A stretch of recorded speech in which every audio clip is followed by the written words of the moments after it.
कृष्णाय यादवेन्द्राय ज्ञानमुद्राय योगिने नाथाय रुक्मिणीशाय नमो वेदान्तवेदिने अशेषवाग्जाड्यमलापहन्त्री नवं नवं स्पष्टसुवाक्प्रदायिनी ममेह जिह्वाग्रसुरङ्गनर्तकी भवप्रसन्ना वदने च मे श्रीः धर्मविज्ञानवैराग्यपरमैश्वर्यशालिनः आनन्दतीर्थभगवत्पादान् वन्दे निरन्तरम् भवति यदनुभावादेडमूकोऽपि वाग्मी जडमतिरपि जन्तुर्जायते प्राज्ञमौलिः सकलवचनचेतो देवता भारती सा मम वचसि निहत्तां सन्निधिं मानसे च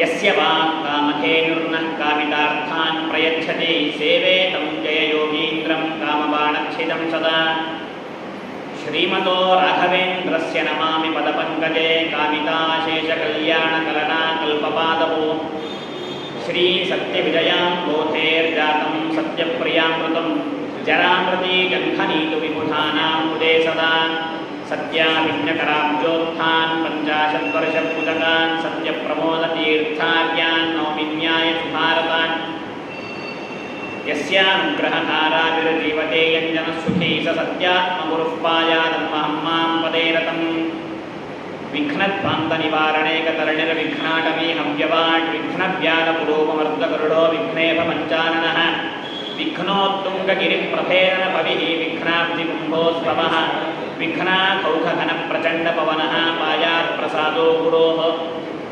श्रीगुरुभ्यो नमः स्वस्त्यस्तु अशेषसन्मङ्गलानि सन्तु श्लोकैकश्रवणपठनमात्रेण कथावक्तुश्च श्रोतॄणां निखिलकलिकृतकल्मषावनोदनपडुतरे धर्माद्यखिलपुरुषार्थसाधनीभूते श्रीमन्महाभारते अद्य कथा प्रारम्भे श्रीगुरुभ्यो नमः हरिः ओम्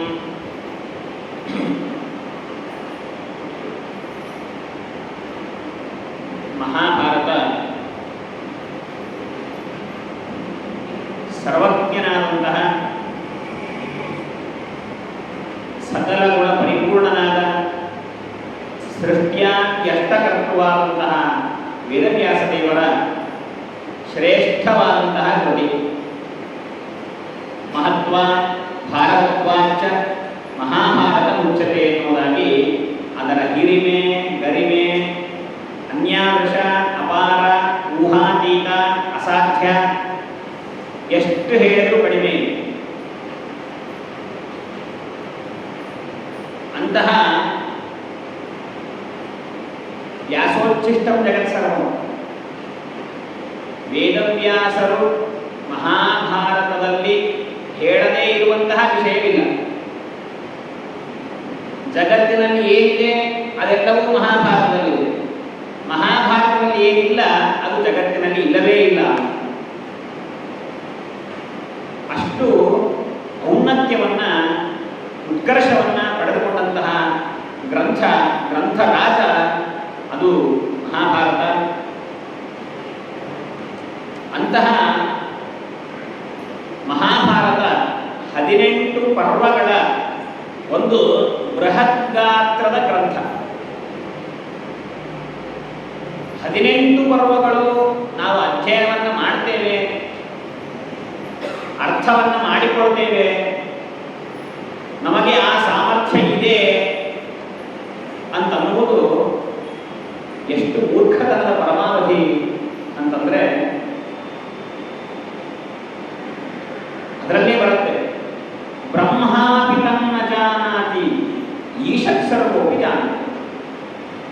ಚತುರ್ಮುಖ ಬ್ರಹ್ಮದೇವರು ಜೀವೋತ್ತಮರು, ಅಧಿಕಾರಿಗಳ ವರ್ಗದಲ್ಲಿ ಅತ್ಯಂತ ಉತ್ಕೃಷ್ಟರು, ಯದಾಮರನಾಥ್. ಅಂತಹ ಯೋಗ್ಯತೆ ಇರುವ ಚತುರ್ಮುಖ ಬ್ರಹ್ಮದೇವರಿಗೂ ಎಲ್ಲವನ್ನೂ ತಿಳಿಯಲಿಕ್ಕೆ ಸಾಧ್ಯವಿಲ್ಲ. ಆದರೆ ಆ ಸರ್ವಜ್ಞನಾದ ಪರಮಾತ್ಮ ಮಾತ್ರ ತಿಳಿಯಲು ಸಾಧ್ಯ. ಅಷ್ಟು ವೈಭವವನ್ನ ಪ್ರಾಭವವನ್ನ ಪಡೆದುಕೊಂಡಿರುವಂತಹ ಗ್ರಂಥ ಇದು ಮಹಾಭಾರತ ಗ್ರಂಥ. ಅದರಲ್ಲೂ ವಿಶಿಷ್ಟವಾದದ್ದು, ಉತ್ತಮವಾದದ್ದು ಗೀತೆ. ಅದು ಪರಮಾತ್ಮನ ಗೀತೆ, ಕೃಷ್ಣ ಪರಮಾತ್ಮ ಹೇಳಿದ ಗೀತೆ, ಅರ್ಜುನನಿಗೆ ಉಪದೇಶ ಮಾಡಿದ ಗೀತೆ. ಸುಂದರವಾದಂತಹ ಗ್ರಂಥ, ಸಾರಭಾಗ ಅದು ಭಗವದ್ಗೀತೆ.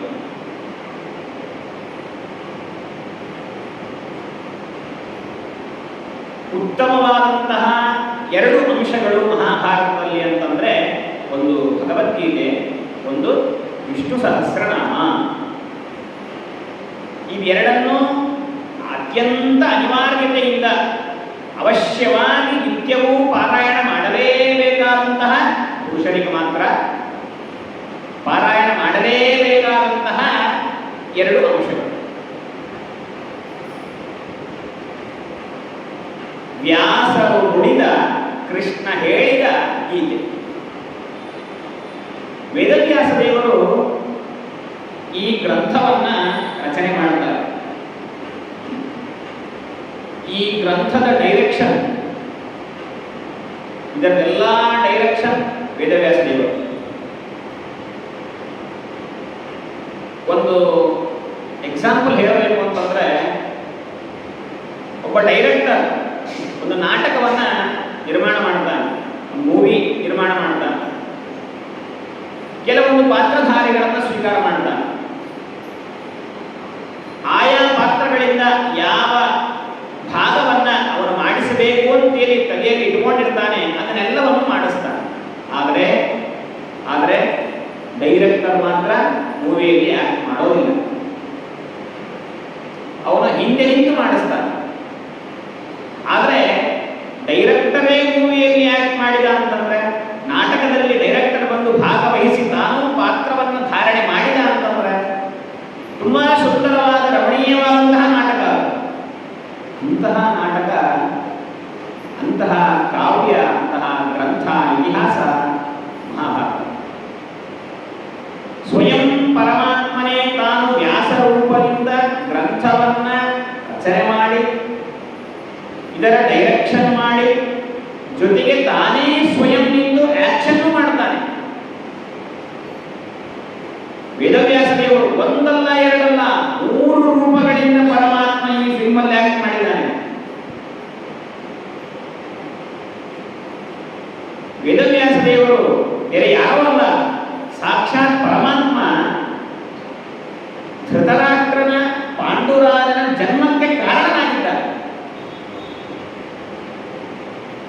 ಕೌರವರು ಪಾಂಡವರಿಗೆ ಏನಾಗಬೇಕು? ತಾತ ಮೊಮ್ಮಕ್ಕಳ ಕಥೆಯನ್ನ ತಾತ ಬರೆದಿಟ್ಟಿದ್ದಾರೆ. ಅಜ್ಜ ಮೊಮ್ಮಕ್ಕಳ ಕಥೆಯನ್ನು ಬರೆದು ಅದನ್ನ ನಿರೂಪಣೆ ಮಾಡ್ತಾ ತಾನು ಅದರಲ್ಲಿ ಭಾಗವಹಿಸಿದ್ದ. ಅಂತಹ ಸುಂದರವಾದ, ಕಮನೀಯವಾದ, ರಮಣೀಯವಾದಂತಹ ಒಂದು ಸನ್ನಿವೇಶ ಈ ಮಹಾಭಾರತ, ಅದರಲ್ಲೂ ಭಗವದ್ಗೀತೆ. ಅರ್ಜುನ ಕೇಳ್ತಾನಂತೆ, ಪರಮಾತ್ಮ ಯಾವುದೋ ಕುರುಕ್ಷೇತ್ರ ಸಂಗ್ರಾಮ, ಸಿಕ್ಕಾಪಟ್ಟೆ ಜನ, ಗದ್ದಲ, ಟೆನ್ಷನ್, ಯಾರನ್ನು ಸಂಹಾರ ಮಾಡಬೇಕು, ಇನ್ನು ಯಾರು ಉಳಿದಿದ್ದಾರೆ, ನಮ್ಮ ಜನ ಎಷ್ಟು ಸತ್ತಿದ್ದಾರೆ, ಇನ್ನು ಅವರು ಎಷ್ಟು ಉಳಿದಿದ್ದಾರೆ, ನಾವು ಎಷ್ಟು ಜನ ಸಂಹಾರ ಮಾಡಬೇಕು, ಇಷ್ಟು ಯಾವುದೋ ಗದ್ದಲದ ಮಧ್ಯದಲ್ಲಿ ನೀನು ಗೀತೆಯನ್ನು ಉಪದೇಶ ಮಾಡಿಬಿಟ್ಟು, ಆದರೆ ಈಗೆಲ್ಲರೂ ಆರಾಮವಾಗಿದ್ದೇವೆ, ಧರ್ಮರಾಜನಿಗೆ ಪಟ್ಟಾಭಿಷೇಕವಾಗಿದೆ, ಮರಳಿ ರಾಜ್ಯ ಸಿಕ್ಕಿದೆ, ರಾಜ್ಯಭಾರವನ್ನು ಮಾಡ್ತಾ ಇದ್ದಾರೆ. ಆ ಪ್ರಸಂಗದಲ್ಲಿ ಅರ್ಜುನ ಕೇಳ್ತಾನೆ, ಸ್ವಾಮಿ ಮತ್ತೊಮ್ಮೆ ಗೀತೆ ಉಪದೇಶ ಮಾಡೋ, ನನಗಾಗಿ ಇನ್ನೊಮ್ಮೆ ಗೀತೆಯನ್ನು ಉಪದೇಶ ಮಾಡೋ ಅಂತ ಕೇಳಿದ್ರೆ ಕೃಷ್ಣ ಪರಮಾತ್ಮ ಅಂತಾನೆ, ಸರ್ವಥಾ ಸಾಧ್ಯ ಇಲ್ಲ, ಅವಾಗಿನ ಸ್ಫೂರ್ತಿ ಈಗಿಲ್ಲ, ಅವಾಗಿನ ಉಪದೇಶಗಳು ಈಗ ಬರಲಿಕ್ಕೆ ಸಾಧ್ಯ ಇಲ್ಲ ಅಂತಂದ. ಇದೇನು ಪರಮಾತ್ಮ ಸರ್ವಜ್ಞ, ಯಾವಾಗಾದರೂ ಒಂದೇ ತರಹದ ವ್ಯಕ್ತಿತ್ವ, ಏಕಪ್ರಕಾರ, ಶಾಶ್ವತ ಏಕಪ್ರಕಾರನಾದಂತಹ ಪರಮಾತ್ಮ ಈ ರೀತಿಯಾಗಿ ಕೈ ಕೊಡೋದು ಅಂದ್ರೆ ಏನು? ನನಗಾಗೋದಿಲ್ಲ ಅಂತ ಕೈ ಎತ್ತಾ ಇದ್ದಾನೆ ಪರಮಾತ್ಮ. ಅಂದರೆ ಇದರ ತಾತ್ಪರ್ಯ, ಗೀತೆಗೆ ಮಹತ್ವ ಎಷ್ಟಿದೆ? ಒಂದು ಸಲ ಆಲೋಚನೆ ಮಾಡಿ, ಎಂತಹ ಸಿಚುವೇಶನ್.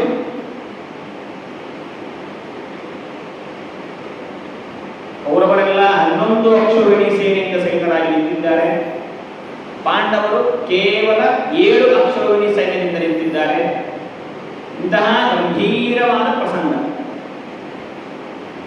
ಅರ್ಜುನ ಅಂತಾನೆ, ವೇಪತುಷ್ಟ ಶರೀರೇ ರೋಮಹರ್ಷಶ್ಚ ಜಾಯತೆ ಗಾಂಡೀವಂ ಸ್ರಂಸತೆ ಹಸ್ತ ತ್ವಚ್ಚೈವ ಪರಿದಕ್ಷತೆ.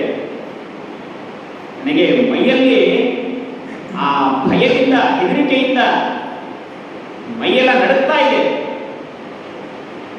ನನ್ನ ಕೈಯಲ್ಲಿರುವಂತಹ ಹಗಲು ಬಾಣಗಳು ಕೆಳಗೆ ಬೀಳ್ತಾ ಇವೆ. ನನಗೆ ಸರ್ವಥಾ ರಾಜ್ಯ ಬೇಡವೇ ಬೇಡ ಅಂತಂತಾನೆ. ನಕಾಂಕ್ಷೆ ಕೃಷ್ಣನ ರಾಜ್ಯ ಸುಖಾನಿಚ.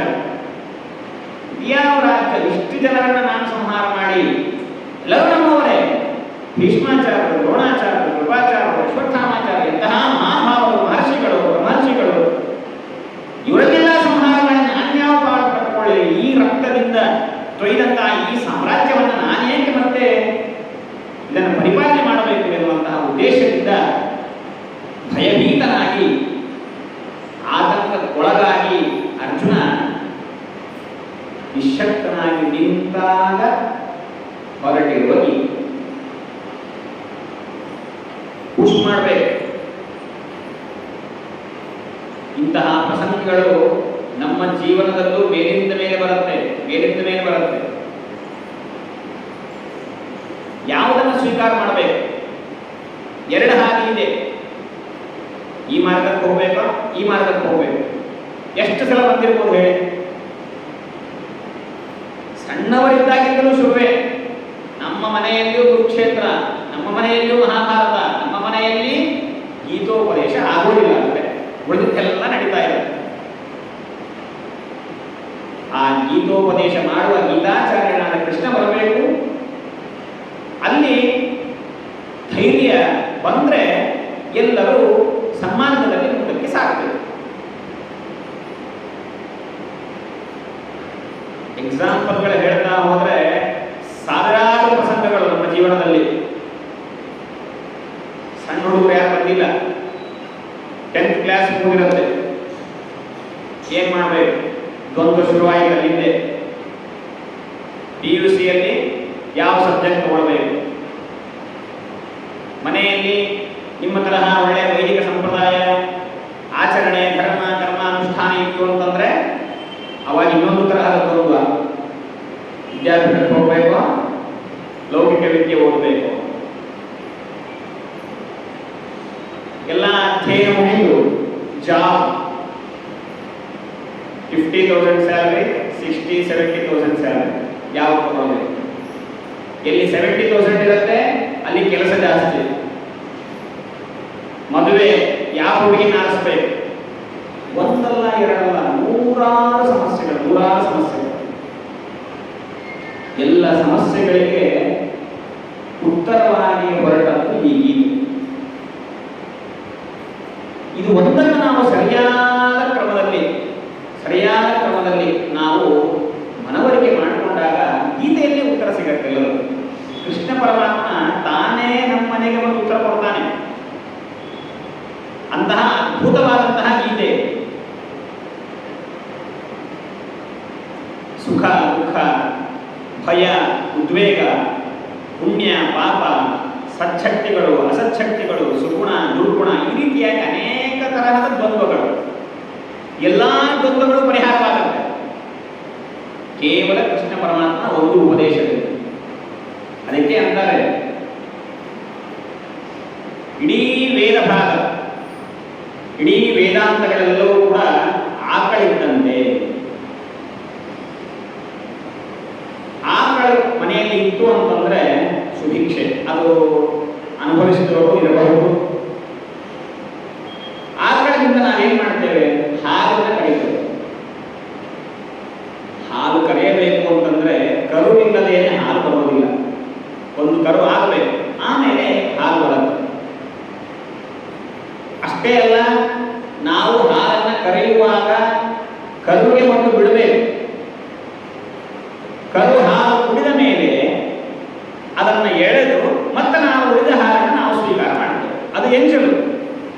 ಕರು ಕುಡಿದು ಬಿಟ್ಟಂತಹ ಹಾಲು ಎಂಜಲು, ಆದರೂ ಕೂಡ ಅತ್ಯಂತ ಗ್ರಾಹ್ಯವಾದಂತಹ ಪದಾರ್ಥ ಪರಮಾತ್ಮನಿಗೆ. ಅಷ್ಟು ಪ್ರಾಶಸ್ತ್ಯವನ್ನ ಗೋವಿಗೆ, ಗೋಕ್ಷೀರಕ್ಕೆ ಪರಮಾತ್ಮ ಕೊಟ್ಟಿದ್ದಾರೆ. ಸರಿ, ಎಲ್ಲ ವೇದಗಳು, ವೇದಾಂತಗಳಾದಂತಹ ಉಪನಿಷತ್ತುಗಳು ಇದೆಲ್ಲವೂ ಆಕಳ ಅಂದರೆ ಹಾಲನ್ನು ಕರೆಯುವವರು ಯಾರು, ಕರು ಯಾವುದು ಅಂತಂದ್ರೆ ಕರು ಇವನು ಅರ್ಜುನ. ಕರೆಯುವ ವ್ಯಕ್ತಿ ಯಾರು? ದೋಗ್ಧ ಗೋಪಾಲನಂದನ, ಸಾಕ್ಷಾತ್ ಕೃಷ್ಣ ಪರಮಾತ್ಮ.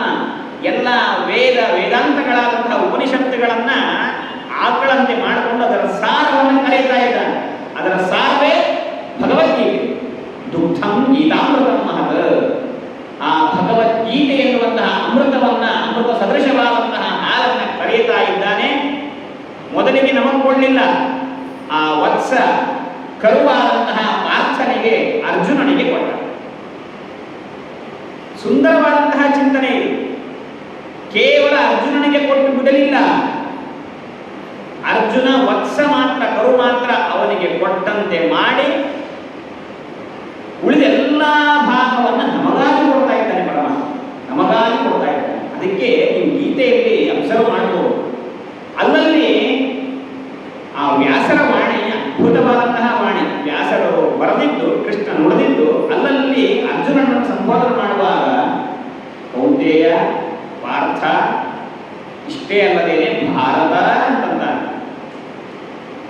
ಭಾರತ ಅಂತಂದ್ರೆ ಆ ಭರತನ ವಂಶದಲ್ಲಿ ಬಂದವನೇ. ನೋಡಿ, ಈ ಭಾರತ ಎನ್ನುವಂತಹ ಒಂದು ಸಂಬೋಧನೆ ಏನಿದೆ, ಇದು ಕೇವಲ ಅರ್ಜುನನಿಗ ಅಲ್ಲ, ಭರತ ವಂಶದಲ್ಲಿ, ಭರತ ರಾಜ್ಯದಲ್ಲಿ ಬಂದಂತಹ ನಾವೆಲ್ಲರೂ ಭಾರತರೇ. ನಮಗೆಲ್ಲರಿಗೂ ಆ ಉಪದೇಶವನ್ನ ಕೃಷ್ಣ ಪರಮಾತ್ಮ ಮಾಡ್ತಾ ಇದ್ದಾನೆ ಅಂತ ಅರ್ಥ. ಸರ್ವೋಪನಿಷದೋ ಗಾವಃ ದೋಗ್ಧ ಗೋಪಾಲನಂದನಃ ಪಾರ್ಥೋ ವತ್ಸಃ. ಉಳಿದ ಹಾಲನ್ನು ಪಾನ ಮಾಡುವವರು ಸಜ್ಜನರು. ಜ್ಞಾನ ಪಿಪಾಸೆಯುಳ್ಳಂತಹ ವ್ಯಕ್ತಿಗಳು ಯಾರಿದ್ದಾರೋ ಅವರೆಲ್ಲರೂ ಕೂಡ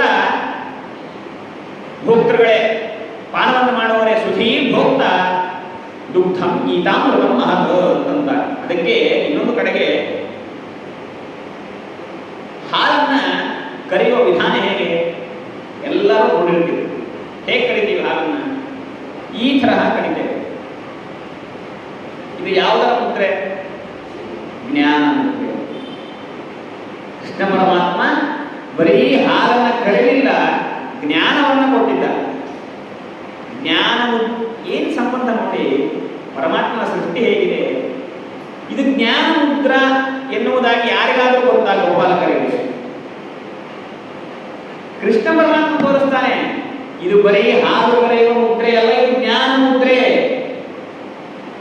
ಜ್ಞಾನ ಮುದ್ರಾಯ ಕೃಷ್ಣಾಯ ಗೀತಾಮೃತ ದುಹೇ ನಮಃ ಅಂತಂತಾರೆ. ಅದಕ್ಕೆ ಅಂತಹ ಅದ್ಭುತವಾದ ಮುದ್ರೆಯಿಂದ ಹಾಲನ್ನು ಮಾತ್ರ ಕರೆಯದೆ ಜ್ಞಾನವನ್ನ ವೇದಗಳಿಂದ, ವೇದಾಂತಗಳಿಂದ ಎಳೆದು ಸಾರ ಭಾಗವನ್ನ ಕೃಷ್ಣ ಪರಮಾತ್ಮ ಮಹಾಭಾರತದಲ್ಲಿ, ಗೀತೆಯಲ್ಲಿ ತುಂಬಿ ಇಟ್ಟಿದ್ದಾರೆ. ಅದ್ಭುತವಾದಂತಹ ಗ್ರಂಥ. ಇನ್ನೊಂದು ಕಡೆ ಹೇಳ್ತಾರೆ, ಈ ಸೂರ್ಯ ಉದಯ ಪರ್ವತದ ಮೇಲೆ ಉದಯಿಸ್ತಾನೆ. ಉದಯ ಪರ್ವತದ ಶಿಖರಗಳಿಂದ ಮೇಲ್ಬರ್ತಾನೆ. ಈ ಪ್ರಕೃತದಲ್ಲಿ ಭಗವದ್ಗೀತೆ ಒಂದು ಸೂರ್ಯ, ಉದಯ ಪರ್ವತ ಇದ್ದಂತೆ. ಆ ಭಗವದ್ಗೀತೆ ಎನ್ನುವಂತಹ ಸೂರ್ಯ ಯಾರಿಂದ ಮೇಲ್ಬಂದ? ಉದಯ ಪರ್ವತದಿಂದ ಮೇಲ್ಬಂದ. ಉದಯ ಪರ್ವತ ಯಾರು? ಕೃಷ್ಣ ಪರಮಾತ್ಮ. ಕೃಷ್ಣ ಪರಮಾತ್ಮ ಎನ್ನುವಂತಹ ಪರ್ವತದ ಶಿಖರಗಳ ಮಧ್ಯದಿಂದ ಭಗವದ್ಗೀತೆ ಎನ್ನುವಂತಹ ಸೂರ್ಯ ಮೇಲ್ಬಂದಿದೆ. ಶ್ರಾವಣ ಮಾಸದಲ್ಲಿ ಸೂರ್ಯನ ಪ್ರಖರತೆ ಇರುತ್ತಾ? ಚೆನ್ನೈದಲ್ಲಿ ಇರ್ಬೋದು ಮೋಸ್ಟ್ಲಿ. ಚೆನ್ನೈದಲ್ಲಿ ಹೇಮಂತ ಋತು ಬಂದ್ರೂ ಇನ್ನೂ ಬಿಸಿಲಿನ ಪ್ರಖರತೆ ಇದ್ದೇ ಇರುತ್ತೆ. ನೀವೆಲ್ಲ ನಿಜವಾದ ಸಾಧಕರಲ್ಲಿದ್ದವರು. ಆ ಶ್ರಾವಣ ಬುದ್ಧಿಗಳಿಗೆ ಅಡ್ಡ ಬರುತ್ತೆ. ಅಂದರೆ ಸೂರ್ಯನ ಪ್ರಕಾಶವನ್ನು ತಡೆದು ಹಾಕುತ್ತೆ ಮೋಡಗಳು. ಆ ತರಹ ಭಗವದ್ಗೀತೆಯಲ್ಲಿರುವಂತಹ ನಿಜವಾದ ಪ್ರಕಾಶ, ಆ ನಿಜವಾದ ತತ್ವಗಳೇನಿವೆ, ಆ ತತ್ವಗಳನ್ನು ಮುಚ್ಚಿ ಹಾಕುವುದಕ್ಕೆ ಮೋಡಗಳು ಬರ್ತಾ ಇವೆ. ಯಾವ ಮೋಡಗಳು? ಬೇರೆ ತರಹ ವ್ಯಾಖ್ಯಾನ ಮಾಡುವವರು, ಅಪವ್ಯಾಖ್ಯಾನ ಮಾಡುವವರು, ಅವರ ವ್ಯಾಖ್ಯಾನಗಳಿರುವಂತಹ ಮೋಡ ಗೀತೆಯನ್ನು ನೋಡ್ತಾರೆ ಮೇಲ್ನೋಟಕ್ಕೆ. ಇದರಲ್ಲಿ ಏನಿದೆ? ಜೀವೈಕ್ಯ ಇದೆ, ಜೀವ ಬ್ರಹ್ಮ ಒಂದೇ ಅಂತಿದೆ, ಪ್ರಪಂಚದಲ್ಲಿ ಯಾರಿಗೂ ಭೇದವೇ ಇಲ್ಲ ಅಂತ ಹೇಳ್ತಾ ಇದೆ. ಈ ರೀತಿಯಾದ ಅಪವ್ಯಾಖ್ಯಾನಗಳು. ಈ ಅಪವ್ಯಾಖ್ಯಾನಗಳಲ್ಲಿರುವಂತಹ ಮೋಡಗಳಿಂದ ಈ ಗೀತೆ ಎನ್ನುವಂತಹ ಸೂರ್ಯ ಮುಚ್ಚಿ ಹೋಗಿದ್ದಾನೆ. ಅದಕ್ಕೇನ್ ಮಾಡಬೇಕು? ನಾವೇನ್ ಮಾಡ್ತೇವೆ? ಆ ಮೋಡಗಳ ತರಿಸಿ ನಮಗಾಗತ್ತಾ? ಜೋರಾದ ಗಾಳಿ ಬಂದ್ರೆ ಆ ಮೋಡಗಳೆಲ್ಲ ಚೆಲ್ಲಾಪಿಲ್ಲಿ ಆಗ್ಬಿಡುತ್ತೆ. ಯಾರು ಆ ಜೋರಾದ ಗಾಳಿ? ವಾಯುದೇವರು ಮಧ್ವಾಚಾರ್ಯರಾಗಿ ಅವತಾರ ಮಾಡಿ ಜೋರಾದ ಗಾಳಿ ಬೀಸಿ ಆ ಗೀತಾ ಭಾಷ್ಯ, ಗೀತಾ ತಾತ್ಪರ್ಯಗಳನ್ನು ಗೀತೆಗೆ ಬರೆದು ಅಪವ್ಯಾಖ್ಯಾನಗಳೆನ್ನುವಂತಹ ಮೋಡಗಳನ್ನು ಓಡಿಸಿ ಕಳಿಸಿದ್ದಾರೆ. ಎರಡೇ ಗ್ರಂಥಗಳು ಆಚಾರ್ಯರು ಬರೆದಿದ್ದು ಗೀತೆಗೆ, ಎರಡೇ ಗ್ರಂಥಗಳು, ಗೀತಾ ಭಾಷ್ಯ, ಗೀತಾ ತಾತ್ಪರ್ಯ. ನಾರಾಯಣ ಪಂಡಿತಾಚಾರ್ಯ ಹೇಳ್ತಾರೆ, ಈ ಎರಡು ಗ್ರಂಥಗಳಿಂದ ಗೀತಾ ತಾತ್ಪರ್ಯ ಭಾಷ್ಯಾಭ್ಯಾಂ ಆಭ್ಯಾಂ ವಿಶ್ವಂ ಪ್ರಕಾಶ್ಯತೆ. ಈ ಎರಡು ಗ್ರಂಥಗಳು ಸಾಕು, ಈ ಜಗತ್ತನ್ನು ಬೆಳಗುವ ಗ್ರಂಥಗಳು ಇವೆರಡು ಗ್ರಂಥಗಳು ಅಂತ. ಅಂದ್ರೆ ಜಗತ್ತನ್ನು ಹೇಗೆ ನೋಡಬೇಕು, ನಮ್ಮ ಜೀವನವನ್ನು ಹೇಗೆ ನೋಡಬೇಕು ಎನ್ನುವುದಾಗಿ ಕಲಿಸಿದ ಗ್ರಂಥಗಳು ಗೀತೆಯ ವ್ಯಾಖ್ಯಾನಗಳಾದಂತಹ ಗೀತಾ ಭಾಷ್ಯ, ತಾತ್ಪರ್ಯ. ಅದಕ್ಕೆ ಅದ್ಭುತವಾದಂತಹ ಹೇಳಬೇಕು ಟೀಕಾಕೃತವಾದ ವ್ಯಾಖ್ಯಾನ, ಭಾಷ್ಯಕ್ಕೆ ಪ್ರಮೇಯ ದೀಪಿಕಾ, ತಾತ್ಪರ್ಯಕ್ಕೆ ನ್ಯಾಯ ದೀಪಿಕಾ ಇರುವಂತಹ ವ್ಯಾಖ್ಯಾನಗಳಿಂದ ತುಂಬಾ ಸುಂದರವಾಗಿ ಜೀವನದಲ್ಲಿ ಓದಲೇಬೇಕಾದಂತಹ ಗ್ರಂಥ ಪ್ರಮೇಯ ದೀಪಿಕಾ. ಅಷ್ಟ ಅದ್ಭುತವಾದ ವ್ಯಾಖ್ಯಾನ. ಈ ರೀತಿಯಾಗಿ ಆ ವಾಯುದೇವರು ಬಿರುಗಾಳಿಯ ರೂಪದಲ್ಲಿ ಬಂದು ಅಪವ್ಯಾಖ್ಯಾನಗಳನ್ನು ಪರಿಹಾರ ಮಾಡಿ ಸುಂದರವಾದಂತಹ ವ್ಯಾಖ್ಯಾನಗಳನ್ನು ಬರೆದಿದ್ದಾರೆ. ಅಂತಹ ಗೀತಾ